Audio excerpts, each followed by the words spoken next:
विद्यार्थी मित्रांनो नमस्कार. माझ्या YouTube चॅनलमध्ये तुम्हा सर्वांचं स्वागत आहे.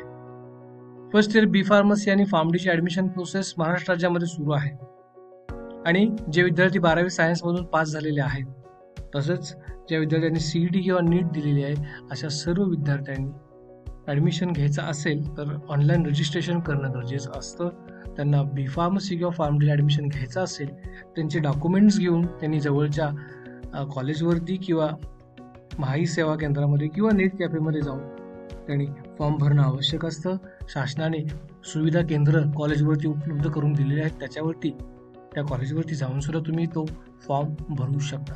तर सुरुवातीला त्यांच्याकडून म्हणजे सीईटी सेलकडून 7 ऑगस्ट ते 14 ऑगस्ट या दरम्यान रजिस्ट्रेशन करायचं होतं. आता ती डेट म्हणजेच फॉर्म भरायची जी डेट आहे ती दिनांक 20 ऑगस्ट सायंकाळी 5 वाजेपर्यंत वाढवण्यात आलेली आहे. जे विद्यार्थी अजूनही रजिस्ट्रेशन करायचं राहिलं असेल, काही डॉक्युमेंट्स नसल्यामुळे त्यांनी रजिस्ट्रेशन केलेलं नसेल तर अशा विद्यार्थ्यांनी 20 तारखेपर्यंत 20/6 पर्यंत रजिस्ट्रेशन करू शकतात. आणि आणखीन महत्वाचं म्हणजे काय, बरेचसे असे विद्यार्थी आहेत की त्यांनी फॉर्म भरलेला आहे पण त्यांच्याकडं नॉन क्रिमिनलचं टोकन होतं, व्हॅलिडिटीचं टोकन होतं किंवा ते कास्ट सर्टिफिकेट काढू शकलेले नव्हते, डेट कमी असल्यामुळे, वेळ कमी असल्यामुळे. तर अशा विद्यार्थ्यांना आता वेळ मिळालेला आहे. ज्या विद्यार्थ्यांनी ऑलरेडी फॉर्म भरलेला आहे अशा विद्यार्थ्यांना दिनांक 26 ऑगस्ट सायंकाळी 5 वाजेपर्यंत ते त्यांचे राहिलेले डॉक्युमेंट्स जिथं फॉर्म भरलेला आहे त्या कॉलेजवरती जाऊन ते फॉर्म चेंज करून, कॅटेगरी चेंज करून डॉक्युमेंट अपलोड करू शकतात, तरच त्याला बेनिफिट मिळू शकतं. माझ्या माहितीप्रमाणे जे विद्यार्थी फॉर्म भरायचे राहिलेले आहेत त्यांनी अत्यंत महत्त्वाचं 20 तारखेपर्यंत रजिस्ट्रेशन करून घ्या.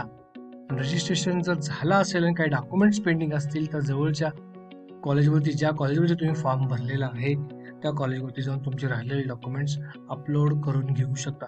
जसं की SC-BC कॅटेगरीतला विद्यार्थी आहे, त्यांनी कास्ट सर्टिफिकेट काढलंय पण त्याच्याकडे काय नाही आहे, टोकन आहे, नॉन क्रिमिनल त्याच्याकडे नाही आहे आणि त्यांनी व्हॅलिडिटी काढायची राहिली, त्याचं टोकन त्यांनी अपलोड करायला घेतलेलं आहे किंवा त्यांनी व्हॅलिडिटी काढायला टाकलेली आहे आणि त्याचं टोकन तो आता घेऊन येतोय, तर तेही विद्यार्थी अपलोड करू शकतो. तर तुर्तास तर एवढंच लक्षात ठेवा, जे विद्यार्थी फॉर्म भरायचे राहिलेले आहेत त्यांनी 20 ऑगस्टपर्यंत फॉर्म भरणं गरजेचं आहे. राहिलेले डॉक्युमेंट्स 26 ऑगस्टपर्यंत अपलोड करू शकतात किंवा ॲटलिस्ट त्याच्या पावत्या तरी अपलोड करू शकतात. अत्यंत महत्त्वाचं आहे, अदरवाईज तुम्हाला त्या कॅटेगरीचं बेनिफिट मिळणार नाही.